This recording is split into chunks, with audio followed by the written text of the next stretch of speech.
अत्यंत अमूल्य क्षणों में वह क्षण सर्वश्रेष्ठ कहा गया है और वह क्षण ही जीवन का सार्थक क्षण है, जिस क्षण में यह संसारी प्राणी सर्व परिग्रह आदि से ममत्व को दूर करते हुए भगवान जिनेंद्र की भक्ति में तल्लीन होकर अपने आत्मा की प्राप्ति, आत्मा की उपलब्धि का लक्ष्य करता है।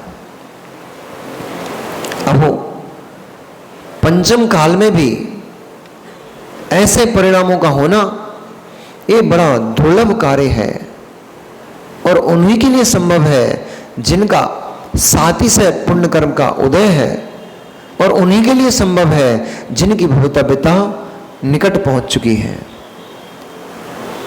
जिन्हें लंबे समय तक मनोज भैया संसार में नहीं भटकना है, वे ही जीव ऐसे खोटे दग्ध पंचम काल में आकर भी भगवान जिनेंद्र की भक्ति रूप पल्लू को पकड़ कर बैठ जाएंगे। मां का पल्लू पकड़ने में लाखों करोड़ों की संख्या दिखाई देती है, पत्नी का पल्लू पकड़ते हुए तो लाखों करोड़ों की भीड़ दिखाई देती है। धर्म का पल्लू पकड़ने वाले अत्यंत अल्प उंगलियों पर गिनने लायक लोग हैं। आप नंदीश्वर नहीं जा सकते क्योंकि आप मनुष्य हैं। 2.5 द्वीप के बाहर मनुष्यों का गमनागमन संभव नहीं होता है। तो अहो ऐसे भाग्यवान जीव और उनके ऐसे भाग्यशाली परिणाम कि जो अकृत्रिम नंदीश्वर की वंदना करने नहीं पहुंच पाते हैं, तो कृत्रिम नंदीश्वर दीप की रचना करके उसकी वंदना का भाव बनाते, मानस बनाते हैं। एक दिन और परसों नरसों भी मैंने कहा था कि जब निक्षेप करके आप 8 द्रव्य चढ़ाते हो, निक्षेप करके आप 8 द्रव्य चढ़ा करके उस द्रव्य के समर्पण का पुण्य का अर्जन कर लेते हो, तो क्या निक्षेप से ऐसी भगवान जिनेंद्र के समोषणों की रचना करके और ऐसी प्रतिमाओं के जिन मंदिरों के जिन बिंबों की रचना करके आप पुण्य नहीं कमा सकते क्या? अवश्य कमा सकते हैं और कमाते ही हैं। यही आपके जीवन के सबसे उत्कृष्ट और सबसे दुर्लभ क्षण है, जिस समय आप यहां पर बैठकर और पूजन विधान का आनंद ले रहे हो। नंदीश्वर साक्षात नहीं जा पाए, कोई बात नहीं, यहां नंदीश्वर की रचना करके अभी अधूरी है। समोषण का कोई महत्व नहीं होता, समोषण का कोई महत्व नहीं होता जब तक भगवान जिनेंद्र का प्रवेश उस समोषण में नहीं हो जाता।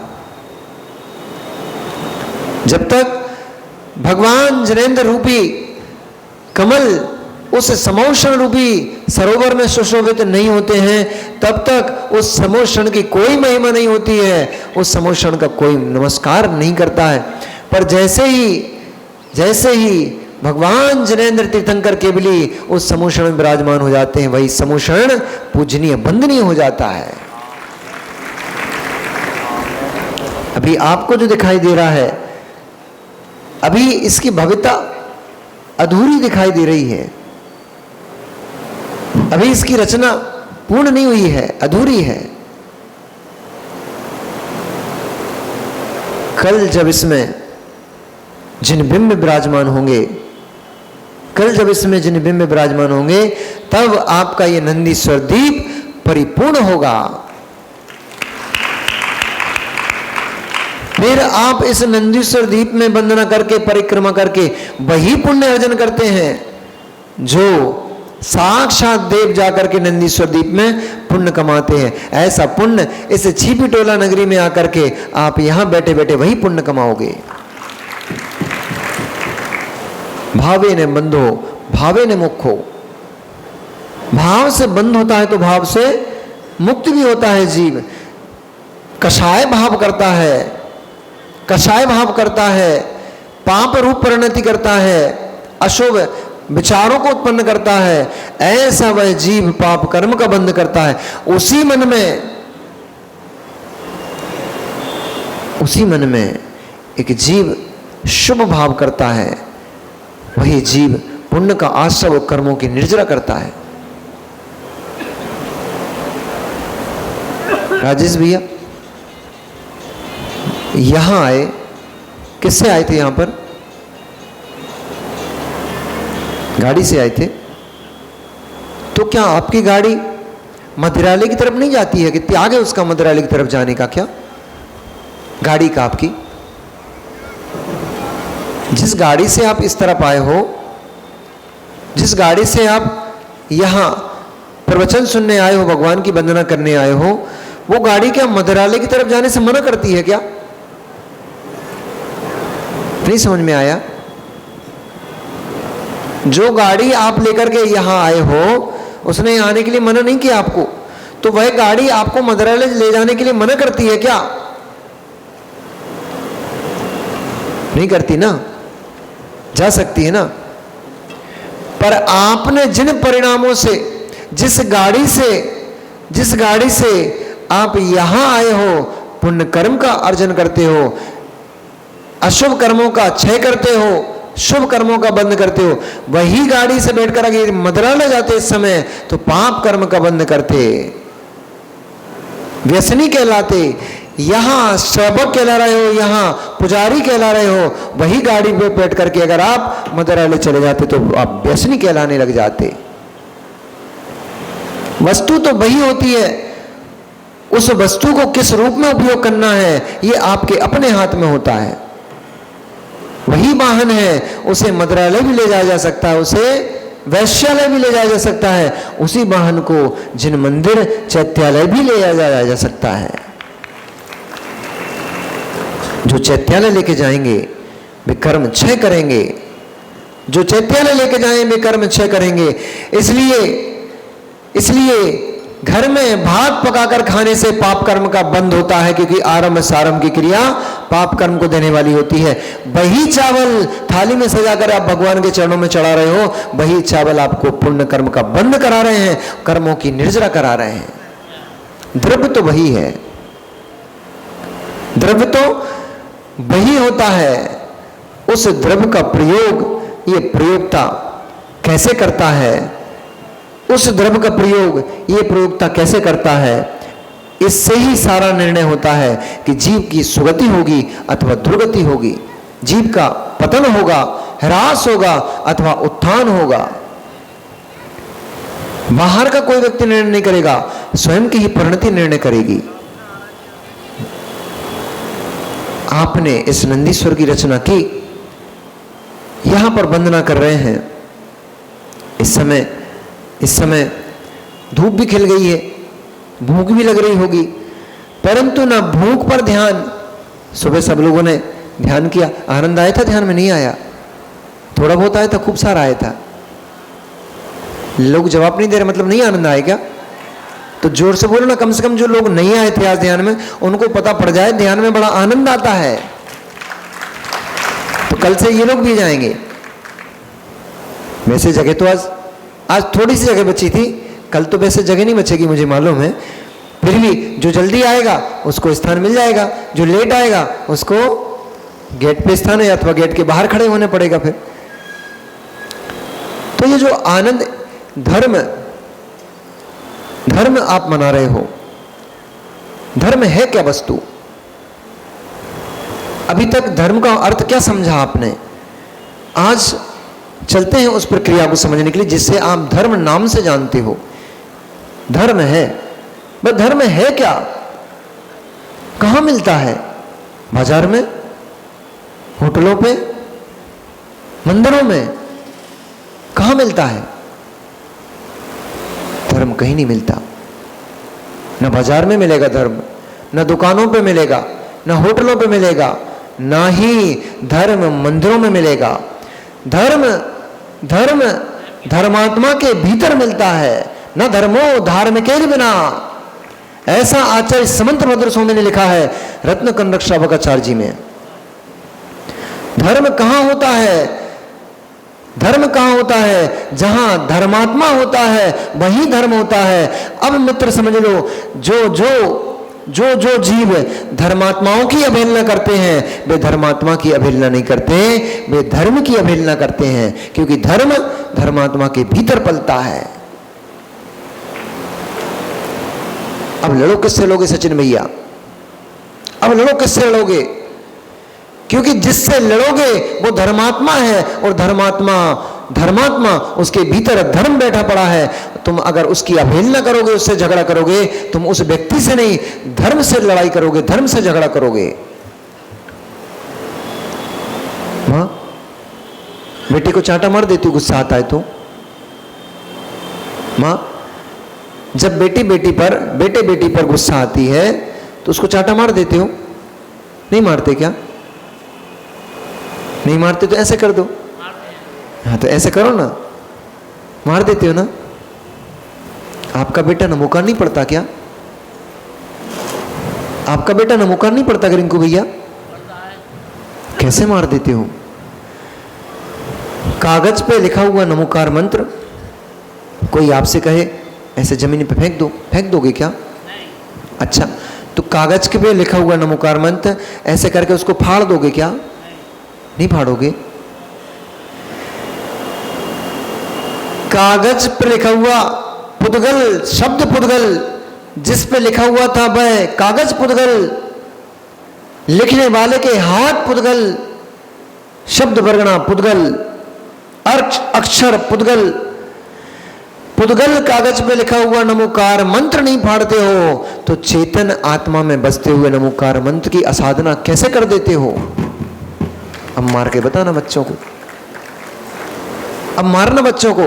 और बच्चों तुम्हें तुम्हारी मां मारने लग जाए तुरंत नमोकार पढ़ना शुरू कर देना, बोला अब मारो। क्योंकि तुमने यदि हमें मारा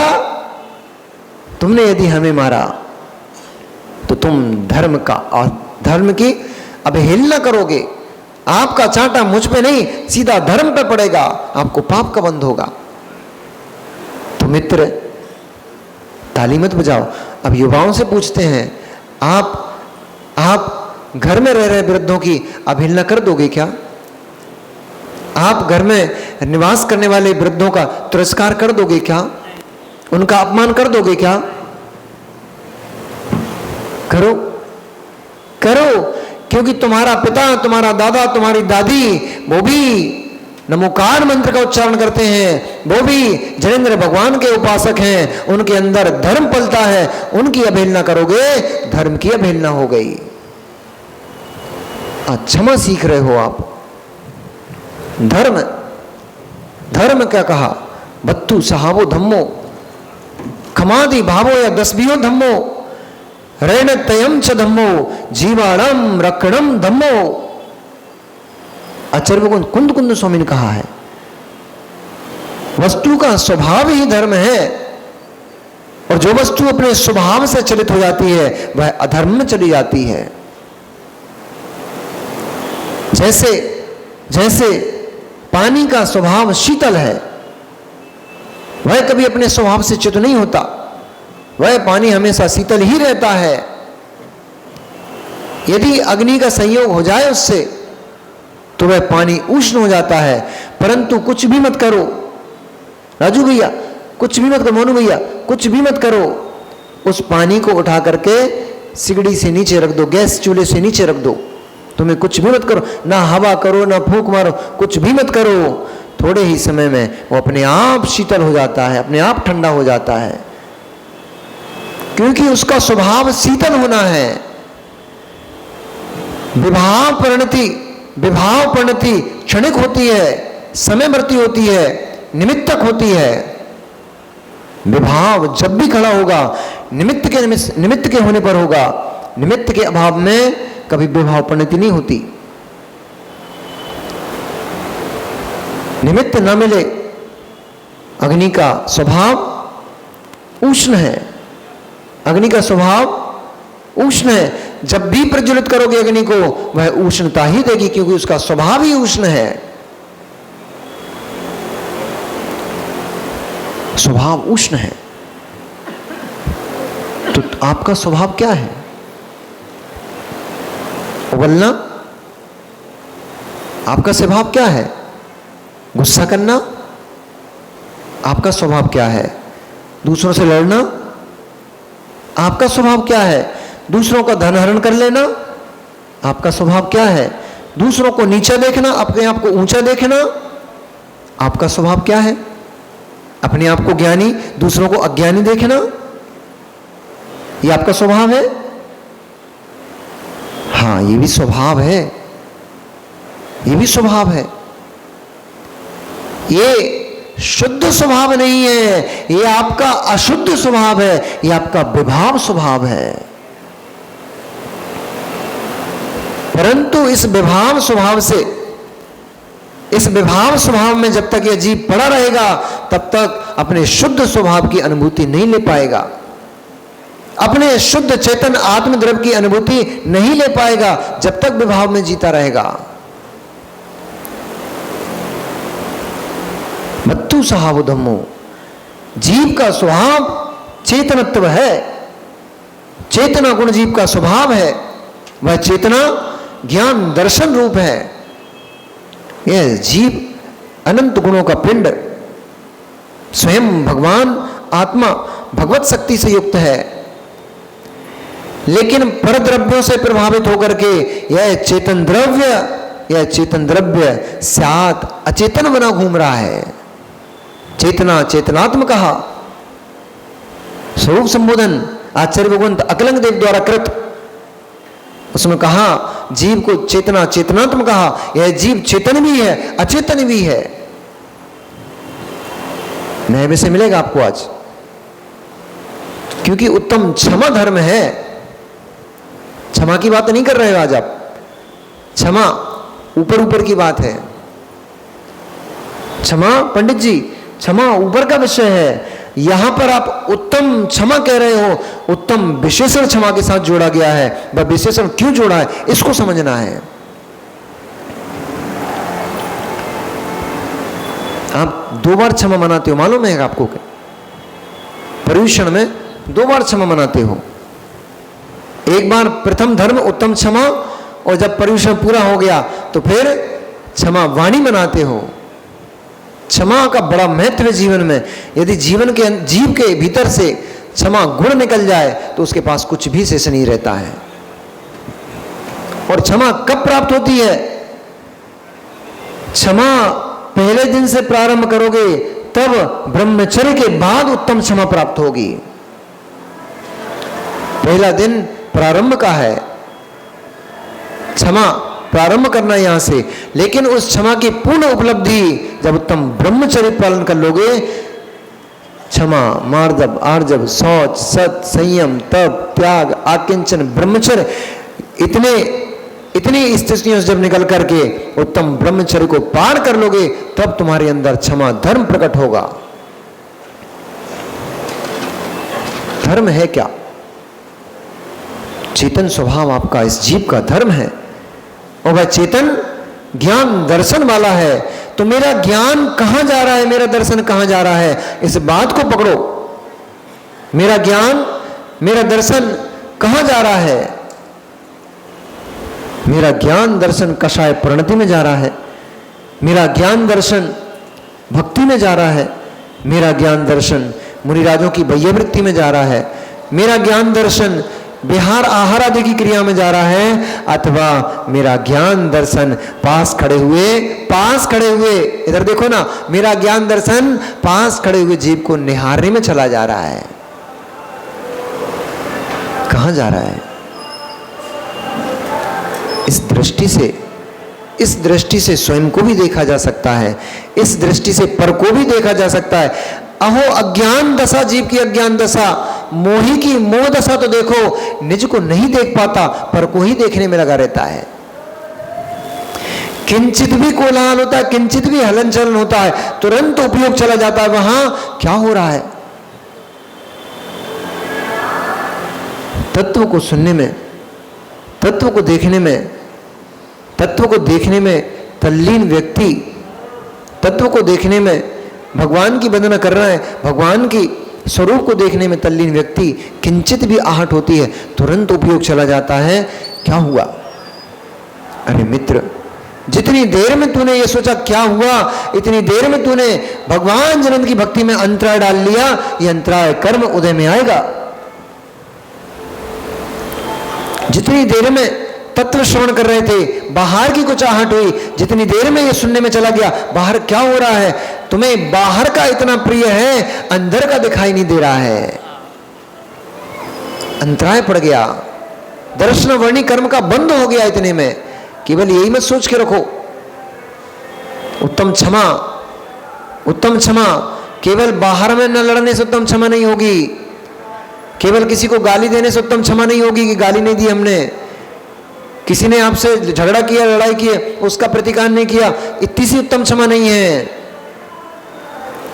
सबसे बड़ी कषाय प्रवृत्ति मेरी अपने निज आत्म तरफ के ऊपर चल रही है कि मैं उसके ऊपर लक्ष्य नहीं रखता हूं, मैं बाहर में चला जाता हूं। यही आपका अक्षमा हो रही है, निज परिणति पर में जा रही है, यही अक्षमा भाव है। क्योंकि इसी से मेरा बिगाड़ हो जाता है, इसी से मुझे भव भ्रमण होता है, इसी से मुझे संसार में कष्टों को भोगना पड़ता है। आचार्यों ने क्या कहा? उत्तम क्षमा, अभी पढ़ी ना पूजन आपने, क्या पढ़ी थी? उत्तम क्षमा जहां मन होई, अंतर बाहिर शत्रु न कोई। क्या है उत्तम क्षमा? कषाय करने के, क्रोध करने के, झगड़ा करने के 1000 निमित्त एक साथ आकर के खड़े हो गए,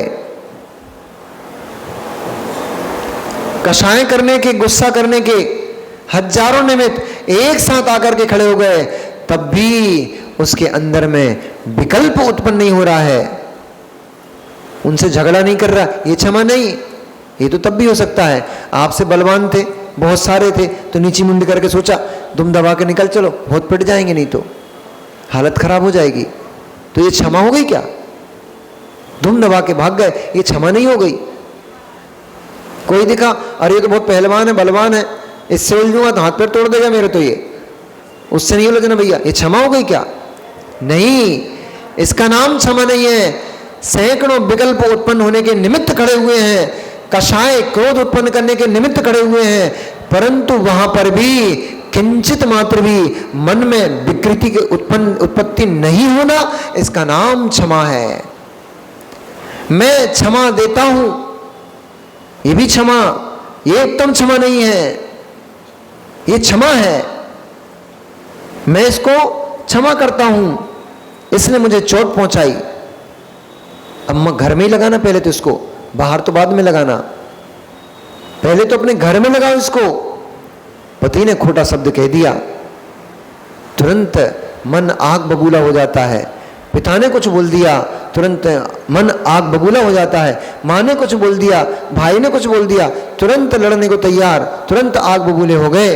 इसका नाम क्षमा नहीं है, ये तो कषाय है, ये तो क्रोध कषाय है। क्षमा क्या है? पति प्रताड़ित कर रहा है, उसने कहा ये मेरे ही दुर्भाग्य है, ये मेरा ही पाप कर्म का उदय है, जो मुझे ऐसे पति का समागम हुआ जो अपनी ही पत्नी को कष्ट देता है, प्रताड़ित करता है। इसमें इसका कोई दोष नहीं है, ये क्षमा है, इसका नाम क्षमा है। मन में यह भी विकल्प उत्पन्न नहीं होने देना कि ये मेरे कर्म का उदय चल रहा है, ये मेरे पाप कर्म का उदय है, ऐसा क्यों करता, कुछ भी विकल्प उत्पन्न न होने देना, इसका नाम उत्तम क्षमा है। क्योंकि क्षमा के साथ विशेषण जोड़ा है उत्तम, और विशेषण जोड़ा है तो फिर कुछ ना कुछ विशेषता तो आना चाहिए। मन में किंचित विकल्प भी उत्पन्न न होने पाए, इसका नाम क्षमा है, उत्तम क्षमा है। ऐसी उत्तम क्षमा जो धारण करता है वही भगवान बनता है, वही अनंत गुणों का, अनंत सुख का निलय होता है। और उस आचार्य भगवंत ने लिखा कि आपत्ति की संपत्ति में जो ज्ञायक को देखता है, आपत्ति के समय में, विपत्ति के समय में जो निज आत्मद्रव्य को देखता है, उसे ज्ञायक अपने ज्ञान के माध्यम से निज को ही मात्र निहारता रहता है। इसका नाम पर को नहीं देखना, इसका नाम उत्तम क्षमा धर्म कहा है। ऐसी क्षमा जब जीव के अंदर प्रकट होती है, तब स्वतः ही उसको कर्मों की निर्जरा और परम आनंद की प्राप्ति होती है, सुख की प्राप्ति होती है। ऐसी उस सुख की प्राप्ति सभी को हो। चलते हैं वो लक्ष्मण के पास, क्योंकि आज क्या है? उत्तम क्षमा धर्म है। लक्ष्मण को जैसे ही उस वन में कुछ बहुत तीव्र सुगंध आई, तब लक्ष्मण ने सोचा कि ये क्या सुगंध है? ऐसी सुगंध को तो मैंने अपने जीवन में पहले कभी भी धारण नहीं किया, कभी भी नहीं लिया है। ये क्या है जिसकी इतनी तीक्ष्ण सुगंध है? ऐसी जिज्ञासा को लेकर के वह लक्ष्मण उस ओर बढ़ते चले गए जिस ओर से सुगंध उत्पन्न हो रही थी। उन्होंने जैसे ही देखा, जैसे ही दृष्टि डाली, उन्हें एक चमकती हुई विशाल खड़ग दिखाई दी, जिसकी 1000 यक्ष देवता जिसकी रक्षा कर रहे थे। ऐसी वह खड़ग जिसका नाम सूर्य हिरास खड़ग था, और जिसके हाथ में वह खड़ग है उसकी मृत्यु करना किसी के हाथ में संभव नहीं।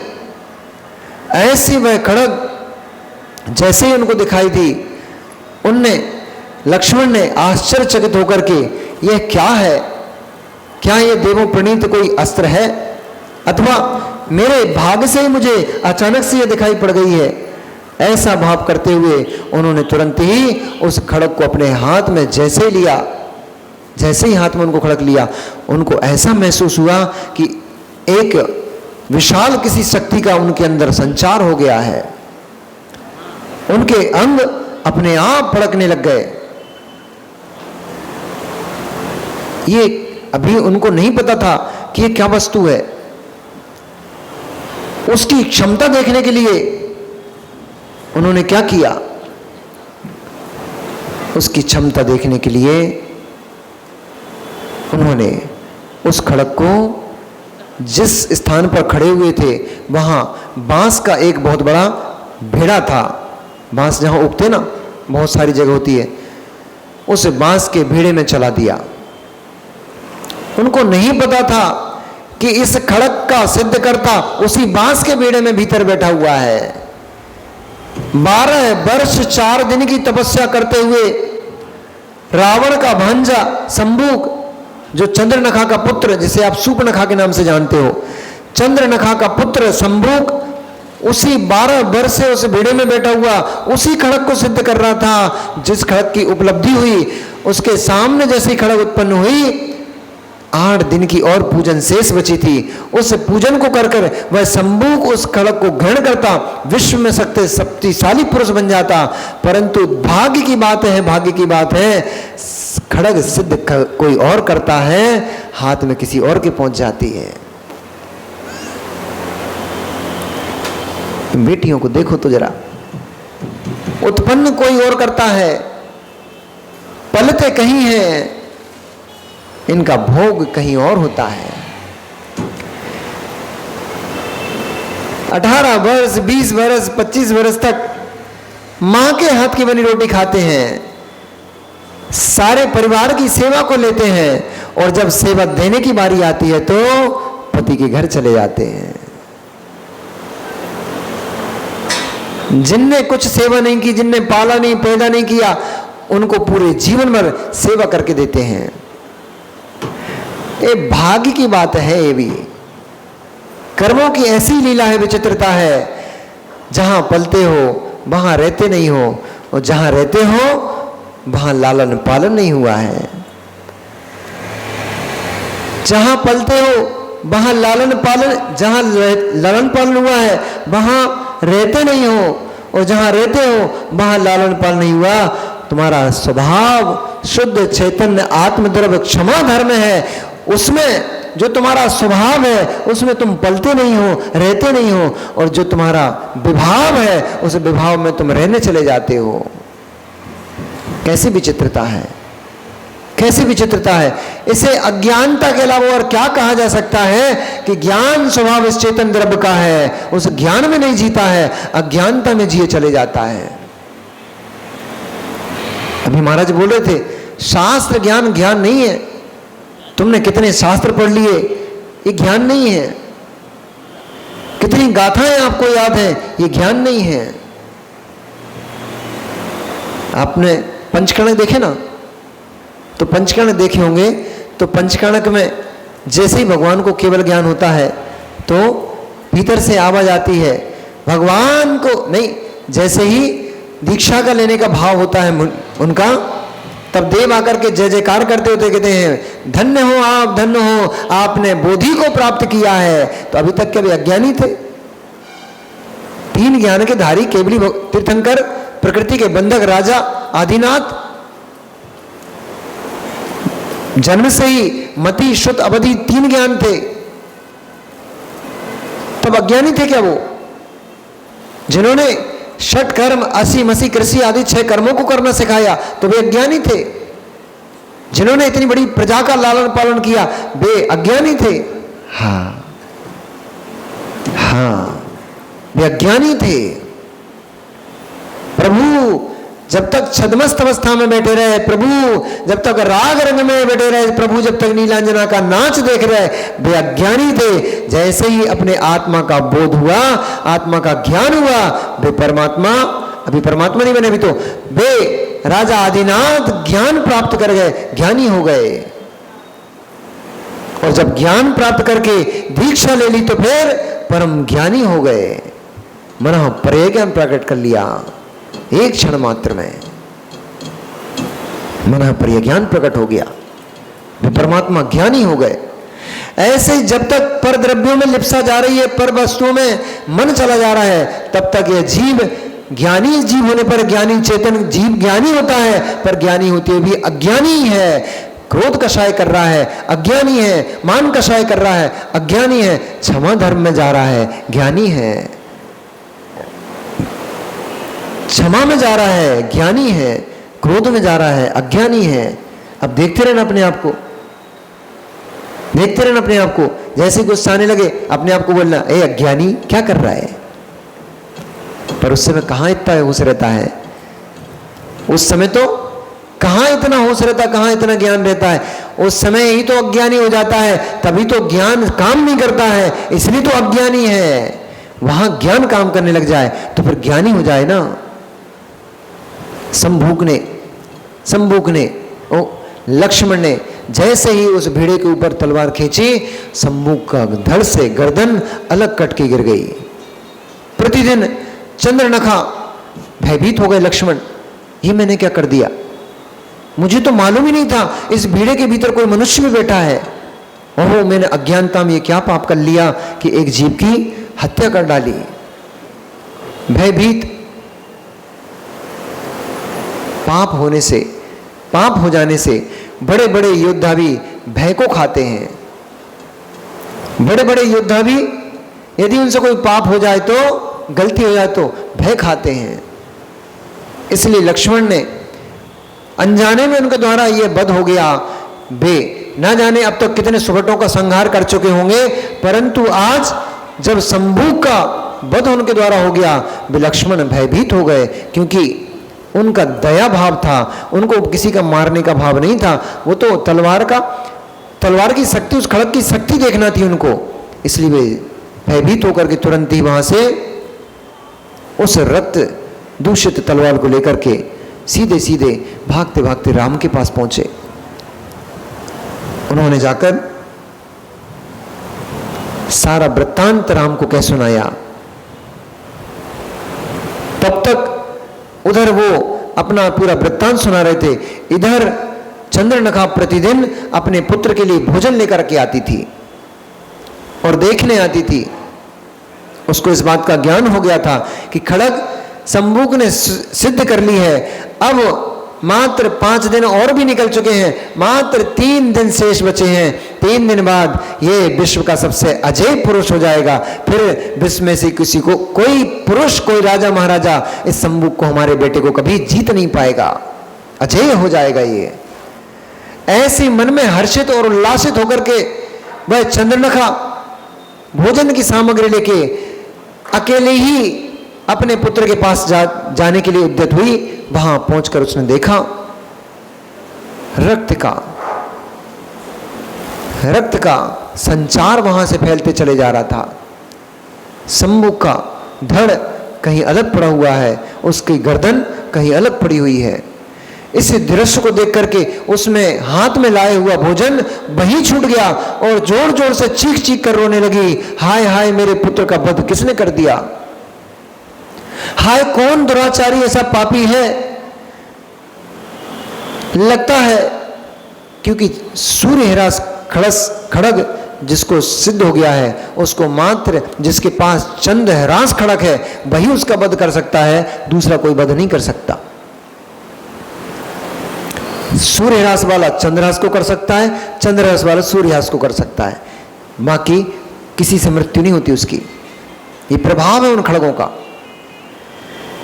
तो सूर्पणखा ने सोचा, चंद्रनखा ने सोचा कि लगता है मेरा भाई रावण, उसके पास चंद्रहास खड़ग है और उसने इस भय से कि शंभू के पास यह सूर्यहिरास खड़ग सिद्ध हो गई है, यदि उसको ग्रहण कर लेगा तो हो सकता है ये इससे मेरा वध कर दे।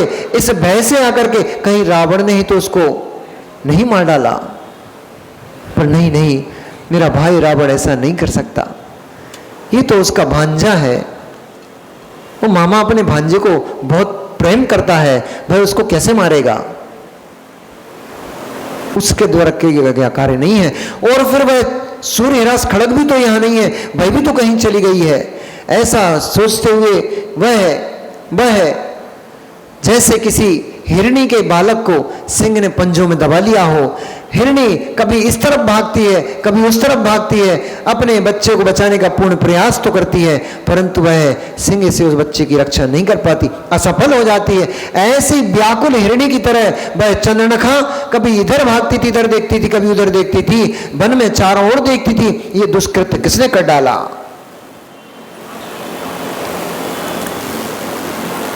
मृत पुत्र के शीश को अपनी गोदी में लेकर वह बहुत देर तक विलाप करती रही।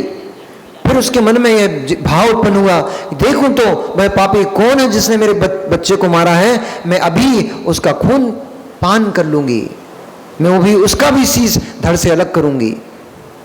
ऐसा विचार करके वह चारों ओर देखते हुए वहां पहुंच गई जहां पर राम और लक्ष्मण सुख से बैठे हुए थे सीता के साथ। एक शिलातल के ऊपर राम लक्ष्मण सीता तीनों ही विराजमान थे। जैसे ही वह चंद्रनखा राम लक्ष्मण के रूप को देखती है, उनके दिव्य शरीर को देखती है, उनके दिव्य गुणों से आच्छादित उनकी आभा को देखती है, वह अपने पुत्र का वियोग भूलकर वासना से युक्त हो जाती है। उसके मन में उनके साथ रमण रूप परिणाम उत्पन्न हो जाते हैं। धिक्कार हो जीव के परिणामों को, धिक्कार हो जीवों के परिणामों। एक तरफ तो पुत्र मरा हुआ पड़ा हुआ है, उसका शीश धड़ से अलग कटा पड़ा है, पर धिक्कार हो उस मां को कि पुत्र का वियोग भूल करके और किसी पर पुरुष में रमण के भाव करने लग गई है। ऐसा लोक में भी देखा जाता है, ऐसा लोक में भी देखा जाता है। पति मरा पड़ा रहता है, पति मरा पड़ा रहता है, पत्नी अपने प्रेमी के साथ भाग चली जाती है, ऐसा लोक में भी देखा जाता है। पुत्र मरा पड़ा है, वह मां किसी अन्य पुरुष के साथ प्रेम लीला करती दिखाई देती है, ऐसा भी संसार में देखा जाता है। ये संसार बड़ा विचित्र है, ऐसा ही है। इसलिए तो तीर्थंकरों ने ऐसी दशा इस संसार की जान करके इसको क्षण मात्र में छोड़ दिया, त्याग दिया। जब उसने निवेदन किया राम से, वह स्त्री जैसे ही राम के समक्ष पहुंची, लक्ष्मण के समक्ष पहुंची, तब राम ने पूछा कि हे शुभाकांक्षिणे, तुम सौंदर्य को धारण करते हुए, यौवन को धारण करते हुए इस निर्जनतक वन में कहां घूमती हो? हिरणी की नाई तुम इधर उधर कहां भटकती हो? और तुम्हारे साथ कौन और पुरुष है? इस बियाबान जंगल में आप अकेले कैसे रहते हो? तब उसने सांत्वना लेने के लिए उनको अपनी ओर आकर्षित करने के लिए उसने क्या कहा? क्योंकि मजबूरी में फंसी स्त्री का तो पुरुष क्षण भर में ही सहारा दे देता है, आलंबन बन जाता है। इसलिए उसने अपनी असमर्थता को प्रकट करते हुए कहा कि हे शुभ लक्षणों से युक्त, आप दोनों को मेरे दुख भरी कहानी को सुनाती हूं। मेरे पिता और मेरे माता बचपन में ही मेरी उत्पत्ति के समय ही मुझकर छोड़कर चल बसे। माता चल बसी, मां के वियोग में पिता भी प्राणों का अंत करते हुए मरण को प्राप्त हो गए। और इस वन में लोगों की दृष्टि से बचते बचाते मैं इस वन में अपना निवास स्थान करती हूं, मैं यहीं रहती हूं। सो आपका रूप देखकर, आपका शुभ आगमन देखकर, जानकर आपके स्वागत के लिए मैं यहां आई हूं और मैं चाहती हूं कि आप पत्नी के रूप में मेरा वरण करें। सारी लज्जा विलीन हो जाती है। वासना, काम, पीड़ा सारी लज्जा विलीन कर देता है। कुछ भी होश नहीं रहता, मैं कौन कुल में जन्मा हूं, किस घर में पला बढ़ा हूं, मेरा धर्म क्या है, मेरे संस्कार क्या है, कुछ भी होश नहीं रहता। जब वासना सताती है उस जीव को मात्र अपनी वासना की पूर्ति नजर आती है। राम ने कहा ये तो संभव नहीं है, मैं अपनी पत्नी से युक्त यहां बैठता हूं, ये तो संभव नहीं है। इसलिए तुम जिस प्रकार इस वन में निवास करती हो उसी तरह से इस वन में निवास करो। परंतु लक्ष्मण का मन उनके ऊपर हरा गया था। सुंदर तो थी ही, क्योंकि विद्याधरी थी, सामान्य स्त्री नहीं थी, विद्याधरी थी, इसलिए रूप लावण्य से युक्त तो थी ही। इसलिए लक्ष्मण का मन उस चंद्रनखा के ऊपर हरा गया। अब वैदिक रामायण में और यहां पर थोड़ा सा भेद है। वैदिक रामायण में बताया गया कि राम ने मना कर दिया, उन्होंने कहा मेरा लक्ष्मण पत्नी से रहित है, इसलिए तुम उससे बात करो यदि वो तुम्हें स्वीकार करता है तो। लेकिन यहां राम ने उसको सिर्फ मना किया है और उससे कहा तुम अपने जिस निवास पर रहती हो वहीं रहो और जो तुम शुभ चेष्टा करती हो वही करना तुम्हारे लिए ठीक है। ऐसा कह सुन करके वह चंद्रनखा अपना सा मुख लेकर के और अपनी नगर की तरफ जाने लग गई, चली गई, पाताल लंका की तरफ चली गई। अब जो नाक कटने वाली बात आती है वो भी वैदिक रामायण में और जैन रामायण में भेद को प्राप्त होती है। नाक कटने का अर्थ यही था कि सारे रूप लावण सौंदर्य से युक्त होते हुए भी राम ने तेरा तिरस्कार कर दिया, राम ने तुझे अपनी पत्नी स्वीकार करने से इनकार कर दिया, इसलिए ऐसा बोलते ना तुम्हारी तो नाक कट गई। तो ये क्या कहते हैं इसको, नहीं आहना देते हैं, ऐसा बोलते ना कि तुम्हारी नाक कट गई, तो बोलते हैं उलाहना, इसको बोलते हैं उलाहना। तो ये शब्द उलाहना रूप था कि तेरी नाक कट गई, ना कि तलवार से नाक काट दी। ऐसी तलवार से नाक नहीं काटी थी, उसको मना कर दिया। विद्याधरी थी, रूप लावण्य से युक्त थी, फिर भी राम ने उसको स्वीकार नहीं किया, यही उलाहना के रूप में उसकी तो नाक कट गई। अपनी कटी हुई नाक लेकर के, अपना समूह लेकर के पुनः वह पाताल लंका में प्रवेश कर गई और जाकर के खरदूषण से कहने लगी कि हाय हाय मेरी देखो क्या दुर्दशा कर दी है, मैं रावण की बहन हूं, त्रिखंड अधिपति सर्व विजेता रावण की मैं बहन, और जो अजय है जिसे कोई हरा नहीं सकता, ऐसे खरदूषण की पत्नी, और देखो मेरी क्या हालत हो गई है। तब खरदूषण ने कहा कि तू मुझे कह तो ये दुर्दशा तेरी किसने की? कौन ऐसा पापी पुरुष है जिसने अपने पैर अंधकूप में लटका के बैठ गया है? कौन ऐसा पापी पुरुष है जिसने सांप के विष से भरे हुए विषधर के बिल में अपना हाथ डाल दिया है? अथवा कौन ऐसा पुरुष है जो बिच्छुओं के ढेर में अपने आप को बैठा महसूस करता है? कौन ऐसा पुरुष है जो जलते हुए सघन वन के अंदर कूदना चाहता है, तब उसने पूरा वृत्तांत कह सुनाया कि सुनो, तुम्हारा पुत्र शंभूक जिसने सूर्य हिरास कड़क सिद्ध ही कर लिया था, किसी के द्वारा मृत्यु को प्राप्त हो गया, और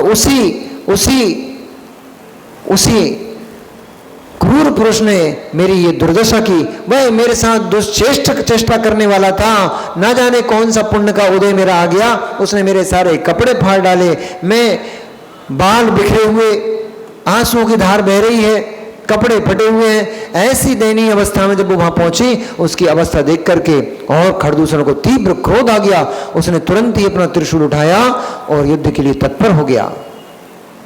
और जैसे ही तत्पर हुआ, अब आज पर्युषण पर्व का प्रथम दिन है, आप लोगों को घर में बहुत सारी तैयारी करना होगी अभी, तो इसलिए अब त्रिशूल उठा करके वो क्या करने वाला है, क्या लक्ष्मण को उसके द्वारा कुछ घात होगा, अथवा लक्ष्मण के द्वारा उसका घात होगा, अथवा लक्ष्मण मूर्छित हो जाएंगे, क्या होने वाला है अब देखेंगे कल के उसमें कि कैसे वह अपने पुत्र के मृत्यु का बदला लक्ष्मण से चुकाने गया है, और आगे कल क्या होने वाला है। बड़ा टर्निंग पॉइंट है कल, तो देखते हैं कल क्या होने वाला है। नमो रियंताणम, नमो सिद्धाणम, नमो आर्याणम, नमो ज्ञानम, नमो लोहित